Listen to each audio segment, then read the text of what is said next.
faculta a Marisa de tomar un papel en blanco y escribir lo siguiente.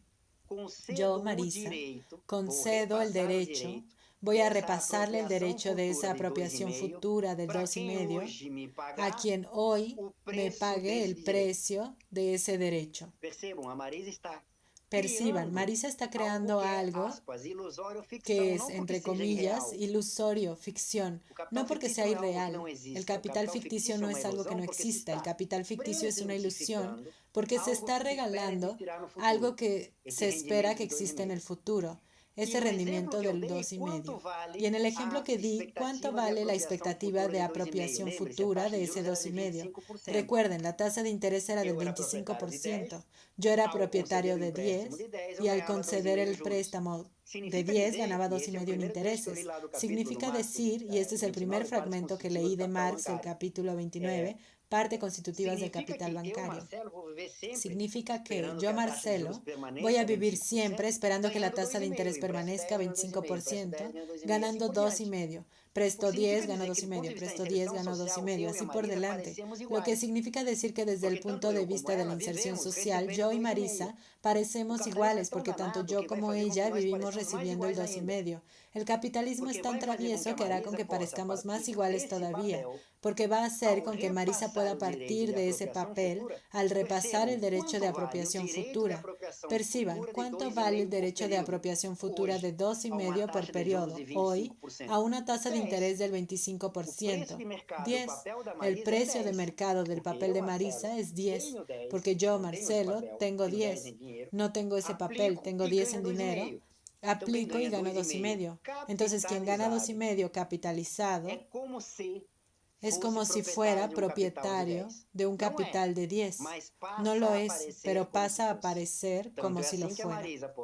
Tanto que Marisa puede vender ese derecho de apropiación futura del 2,5 a quien pague, por ejemplo, a Paulo Enrique, que está hoy con nosotros. Va a pagar a Marisa en este papel de 10.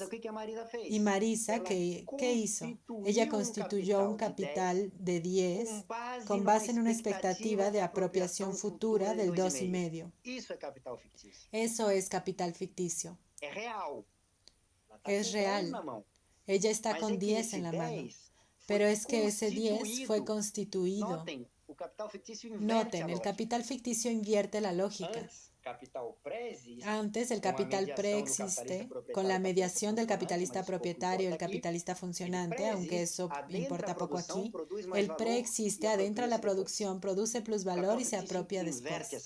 El capital ficticio invierte esa lógica. La expectativa futura de apropiación de un valor que aún ni existe permite hoy la transacción de esa apropiación constituyéndose. Perciban que el capital se constituye, es real, pero como determinado y no como determinante. Eso permite a Marisa, si ella quiere, tomar esos 10, comprar 8 de medios de producción, 2 de fuerza de trabajo, producir, construir 15. Y puede ser que aquella expectativa de apropiación en el futuro de hecho suceda, pero puede ser que no.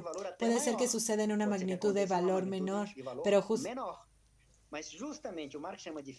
justamente Marx lo llama de ficticio. ¿Cuál es el carácter ilusorio? ¿Por qué es que lo llama de ilusión? Porque estás presentificando, estás trayendo al presente algo que se espera pueda venir a suceder en el futuro, pero puede ser que no. Por eso una ficción. Por eso el capital ficticio, pero es real. Muy bien, ese capital ficticio, así como todas las formas substantivadas, autonomizadas del capital, tiene una dialéctica. Él en sí no participa directamente del proceso productivo, pero participa de la apropiación, lo que tiende a jalar la tasa de media de ganancia hacia abajo, como lo vimos la clase pasada. Pero por otro lado, acelera aún más, pero mucho más que las otras formas, el tiempo de rotación del capital. No existe manera más explícita de acelerar el tiempo que traer el futuro al presente. Y es justamente lo que el capital ficticio hace, trae el futuro hacia el presente, lo que significa decir que al reducir mucho el tiempo de rotación del capital, El capital ficticio contribuye para que de forma mediada el capital productivo produzca mayor masa de plusvalor, incremente la tasa anual de plusvalor y por lo tanto aumente la tasa anual de ganancia, conformando la dialéctica de las formas autonomizadas substantivadas, como lo vimos la clase pasada. Bueno, Marx aquí va a dar un ejemplo de las acciones. Aunque él hable de los salarios, él dice que va a hablar de eso, pero no lo hace muy bien. Él va a hablar de las acciones y la deuda pública como ejemplos del capital ficticio. La deuda pública en realidad es el Estado tomando prestado un gasto que ya realizó, o sea, ni existe más. Ficción, ya no existe más. Está simplemente cubriendo un hoyo. Y está vendiendo para quien compra la deuda pública la promesa futura de participar sobre el presupuesto público que aún ni existe. Entonces ese es el carácter ficticio relacionado con la deuda pública. Las acciones. ¿Por qué es que las acciones son una forma de capital ficticio? Porque justamente estás vendiendo hoy el derecho de apropiarte en la forma de dividendos de un resultado, o sea, de un plusvalor que aún ni existe. Por eso acciones conforman. Ese es mi ahijado, Miguel, queriendo discutir capital ficticio. Pero en fin, las acciones forman capital ficticio justamente por eso. Pero atención, ganan autonomía relativa. ¿Por qué ganan autonomía relativa? Porque en el corto plazo, o mejor, a largo plazo, empecemos por lo más fácil, el precio de las acciones es claro que dependen de la perspectiva del plusvalor que será producido y por lo tanto conformará la ganancia allá adelante. Eso es volátil. Conforme pase el tiempo puedes tener mayor o menor perspectiva de que aquel emprendimiento rinda más o menos plusvalor o ganancia si ustedes quieren. Pero las acciones también dependen y tienen autonomía relativa porque ellas dependen de la tasa de interés. El valor de todos los papeles, lo que incluye a las acciones, varían en corto plazo en función de las variaciones de la tasa de interés, lo que significa decir, por lo tanto, que la valorización del precio de las acciones tiene independencia relativa, suben y caen, en relación al capital de hecho productivo que está sirviendo como base de esas acciones. Entonces, ese instrumento del capital ficticio o esa forma financiera del capital ficticio gana autonomía. Eso da una agenda de investigación tremenda porque Marx está escribiendo al final del siglo XIX, que es lo que ya no sucedió de allá hacia acá en con nuevos instrumentos financieros y nuevas formas de capital ficticio. Pero en fin, hago más comentarios sobre esto de aquí a poco. Quiero rápidamente solo hacerles la llamada para temáticas y capítulos que eu não especifiquei aqui na seção 5. A temáticas y capítulos que no especifiqué en la sección 5. El capítulo 24, voy a tomar el índice para que sepan de cuál estoy hablando. Enajenación de la relación de capital bajo la forma del capital que devenga interés. El capítulo 24 tiene poco a agregar, pero en el capítulo 24, en su inicio, Marx hace la siguiente afirmación. En esta forma D', recuerden que él está hablando de la D' del capital a interés. Esa forma de D' es la forma más fetichista del capital. Está en la Boitempo en la página 441. Es como si él estuviera diciéndonos que la forma D' es la forma más mistificada del capital. Recuerden el preámbulo de la clase pasada donde dije que el proceso de sustantivación y autonomización de las formas, curiosamente con el desenvolverse de esas formas particularizadas, va escondiendo formas. Entonces, la primera que era escondida era la forma producción, porque el capital de comercio, incluso de mercancías, DM', escondía la producción, porque de hecho real y concretamente el comercio puede ganar dinero, la ganancia comercial, sin pasar por el proceso productivo. El capital a interés, el capital de comercio de dinero también, pero el capital a interés aún más, esconde adicionalmente la forma mercancía, porque su fórmula de inserción es D'. En el capítulo 24 Marx va a decir que esa es la forma más fetichizada. Oso decir que en realidad allí él se resbaló un poco, porque la forma más fetichista del capital no es la forma capital a interés, es la forma capital ficticio, porque el capital ficticio se libra incluso de la forma dinero. ¿Cuál es la inserción social de Marisa? Su inserción social es prima. Es con base en la expectativa de la apropiación del 2,5, o sea, la prima, es que ella constituye un capital. Pero allí ya soy yo queriendo darle pauta al propio Marx. En fin. Capítulo 26. La acumulación del capital dinerario y su influencia sobre el tipo de interés. Esto es Marx haciendo crítica de la economía política junto con el capítulo 34. Si toman el 26 y el 34, es Marx discutiendo con los economistas de la época. Específicamente en el capítulo 26 está discutiendo con lo que se llama en economía la teoría cuantitativa de la moneda, que no es más que la teoría monetaria propia de la teoría económica más clásica, lo que no queda restringido al siglo XIX. Los representantes de esa teoría hoy en día, travestida hacia el monetarismo, es Paulo Guedes, nuestro actual ministro de la Economía. En el capítulo 34, aparte de discutir con esta teoría cuantitativa de la moneda, él todavía llama la atención, para quien leyó el capítulo 26 y 34, de un debate que ya existía en la época de Marx. En esa época ese debate se llamaba Currency School. School es escuela, currency, los monetaristas, los cuantitativistas de la época, y la Banking School o escuela bancaria, que veía al sistema bancario con la capacidad de creación de moneda, de dinero, que para ellos es la misma cosa, que para Marx en el capitalismo no lo es, pudiendo ser ampliada hacia más allá de la cantidad de moneda. O sea, capítulos 26 y 34, si quieren, la teoría económica es la misma, cambian los nombres desde el siglo XIX. Este debate que ustedes ven hoy en día y creen que es moderno, de la moderna teoría monetaria y los monetaristas, ya está desde el siglo XIX. Lean el capítulo 26 y 34 que van a ver eso. En el capítulo 28 es Marx discutiendo la diferencia entre el dinero en cuanto forma y contenido y el dinero en cuanto forma, pero que tiene por detrás de sí el contenido del capital. Evidentemente el capítulo 28, como ustedes pueden verlo allí incluso en el título, él está discutiendo críticamente con dos economistas hoy en día irrelevantes, Tuck y Fullerton, pero categorialmente tiene su importancia. Capítulos 30 a 32, que en realidad tienen el mismo título, es 1, 2 y 3. Marx está discutiendo allí la diferencia entre lo que él llama capital monetario, y allí está el doble sentido de lo que él llama capital monetario, o sea, el capital en la forma dinero, y lo que él a partir de allí va a llamar de capital real.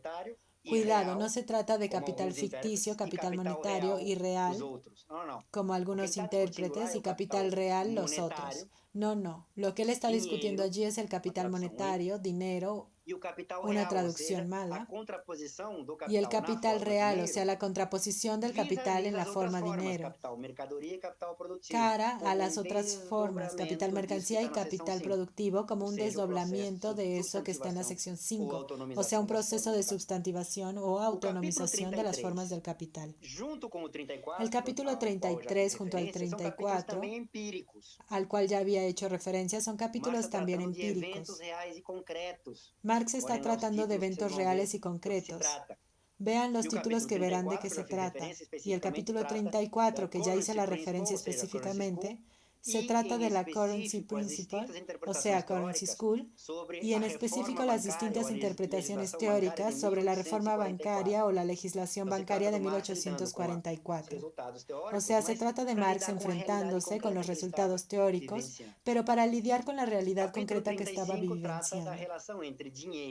Capítulo 35 se trata de la relación entre dinero, sea dinero en cuanto forma y contenido, o sea, capital de comercio de dinero, y dinero en cuanto forma, pero contenido, capital a interés, y su relación con la tasa de cambio, o sea, con el precio relativo entre el dinero que vale para determinada esfera de actuación, nacional de actuación, y el dinero mundial, expresado en la tasa de cambio. Sí, Marx trató sobre estos asuntos, véanlo en el capítulo. Son borradores, mal acabados, pero estaba lidiando con esto en el capítulo 35. Y por último, en el capítulo 36, Se trata del precapitalismo o categoría importante de Marx, lo que él llama de formas antidiluvianas del capital. O sea, Marx va a llegar en el capítulo 36 y va a decir, ¿ustedes creen que soy burro? ¿Creen que no sé que ya existía crédito antes del capitalismo? ¿Creen que no sé que ya existía el cobro por la concesión del crédito antes del capitalismo? O sea, ¿creen que no sé que la usura ya existía antes del capitalismo? Entonces, esta pregunta primera que todos hacen de ¿cuál es la relación de la usura con los intereses? ¿Cuál es la relación de la ganancia del comerciante antes de la sociedad capitalista con la ganancia comercial conforme esto que está aquí? Específicamente en la sección 4 del capital de comercio, sea de mercancías, sea de dinero. En el capítulo 36, Marx está tratando allí, o le hubiera gustado tratar, cuando esto fuera publicado. Estoy diciendo esto porque cuando vayan a los Grundrisse de Marx va a estar más desarrollado, lo que él llama de formas antidiluvianas del capital. Lo explico rápido. ¿Qué son las formas antidiluvianas? Antes del diluvio. Diluvio es el capital, el capitalismo. Es el capitalismo apropiándose de formas que lo preceden históricamente, dándole un nuevo contenido y utilizando estas formas. O sea, intereses en el capitalismo no es igual a la usura antes del capitalismo. Es el capital tomando una forma que preexistía, el crédito, el préstamo, dándole un nuevo contenido. ¿Cuál contenido? Su capital. Es el capitalismo apropiándose de una forma que preexistía al capitalismo. El comercio era preexistente, pero no el comercio en cuanto comercio, capital de comercio de mercancías y capital de comercio de dinero, como un proceso de sustantivación de las formas. Y va a tomar aquel resultado o ganancia comercial que precede al capitalismo y va a darle un nuevo contenido. ¿Cuál? Ese que nosotros estudiamos en la sección 4 del libro 3, que es el contenido del capital. Por lo tanto, lo que está por detrás, lo que le da sentido, lo que da la lógica. Eso lo estudiamos en relación a las formas antidiluvianas respecto al comercio. En la sección 4, él trató el capital del comercio antes del capitalismo en la sección 4, y en este capítulo 36 va a tratar de la forma antidiluviana del crédito, y por lo tanto de su desenvolverse en capital a interés, capital ficticio, etc. Bueno, con eso ya estamos aproximándonos de nuestro debate. Ya vi que hay varias preguntas, pero quiero abarcar aquí, si no va a ser un problema incluso después, del cuarto punto que les prometí. O sea, ¿cómo es que estas cuestiones se entran? Desde cuando esto es publicado hasta el día de hoy en el debate. Aquí hay varios problemas, voy a llamar la atención a algunos de ellos, y no para todos los desdoblamientos que transcurren de estos problemas que voy a llamar la atención. El primero es el siguiente. Aún en círculos críticos, incluso marxistas, cuando cierras los ojos y dices el capital financiero, primera observación, Marx nunca usó esa expresión, finance capital, pero vamos, capital financiero. Cierras los ojos y ¿qué viene a la cabeza? Voy a usar un lenguaje para que me entiendan.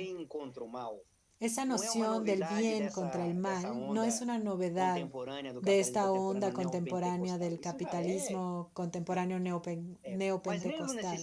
Eso ya es. Pero aún en estos círculos críticos, incluso marxistas, esta cosa de novela de buenos contra malos prevalece. Entonces, cuando dices capital financiero, ya viene aquello de que es la unificación de todo el mal. Es el ladrón, el que solo se apropia, que no contribuye en nada, que no produce, que no genera empleo, no paga salario, no genera ingresos, no genera producción, nada. Es el parásito, el ladrón, no hace nada. Esa es la concepción más. Ese tipo de concepción en Marx es completamente extraña. Eso no es Marx, aunque pueda ser parte de muchas perspectivas socialistas. Marx no es el único, pero él ya moría de risa de este tipo de cosas desde su época. ¿Por qué? Noten, si fuera así, perciban.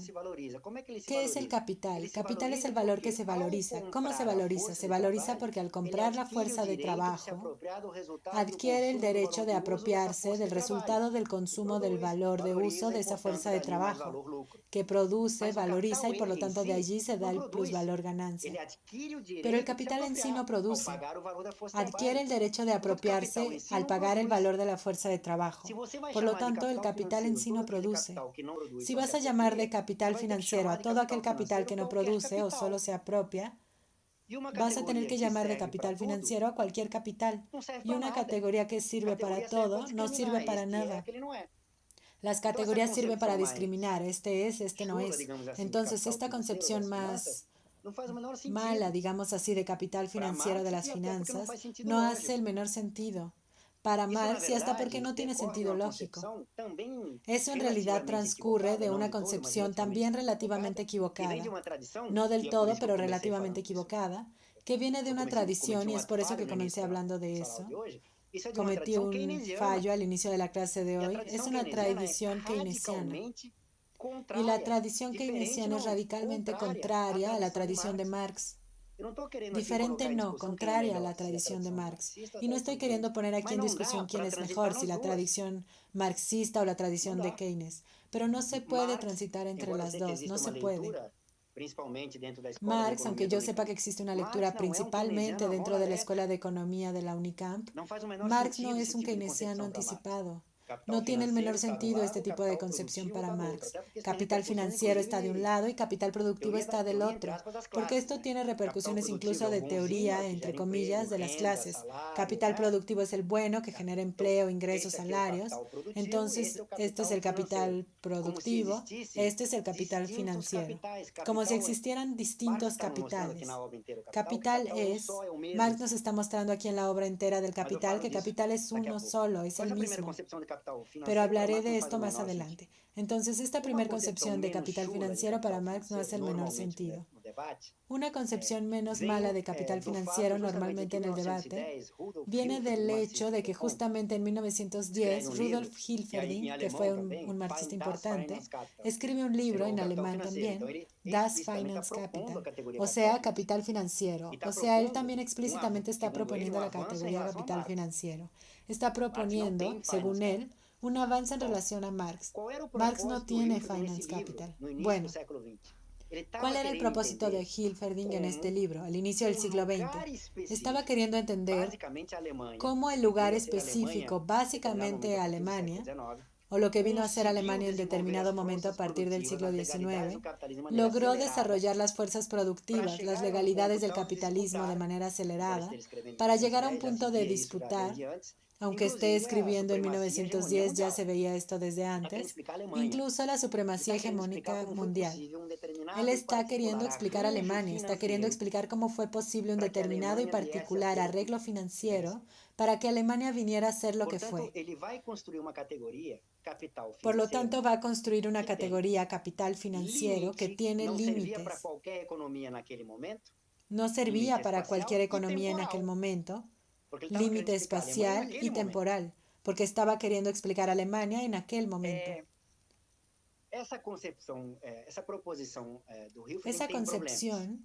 proposición de Hilferding tiene problemas en sí, tiene muchas posibilidades, necesita ser leído y releído, pero voy a hablar de uno solo.